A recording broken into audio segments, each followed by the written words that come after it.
بسم اللہ الرحمن الرحیم۔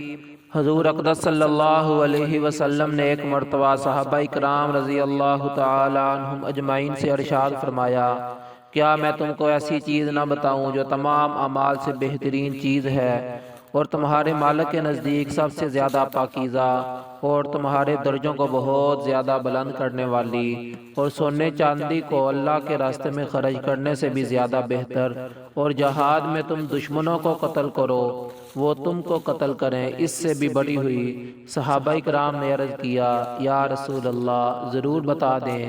آپ صلی اللہ علیہ وسلم نے فرمایا، اللہ کا ذکر ہے۔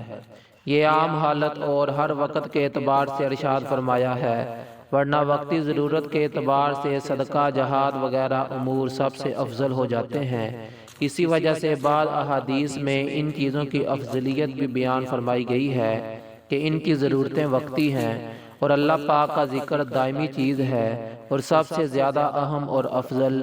ایک حدیث میں حضور صلی اللہ علیہ وسلم کا ارشاد ہے کہ ہر چیز کے لیے کوئی صاف کرنے والی اور میل کچیل دور کرنے والی چیز ہوتی ہے، مثلاً کپڑے اور بدن کے لیے صابن، لوہے کے لیے آگ کی بٹی وغیرہ۔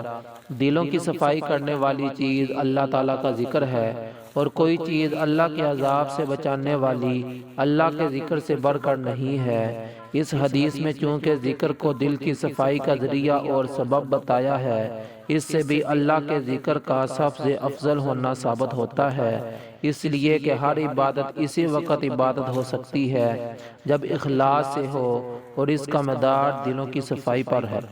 جو کچھ سنا گیا اللہ پاک اس کو سمجھنے کی اور اس پہ عمل کرنے کی توفیق عطا فرمائے۔ اگر آپ کو ہماری ویڈیو پسند آئے تو ہماری حوصلہ افزائی کے لیے ہمارے چینل کو سپورٹ کیجیے۔ اگلی ویڈیو تک کے لیے اجازت دیجیے۔ اللہ حافظ۔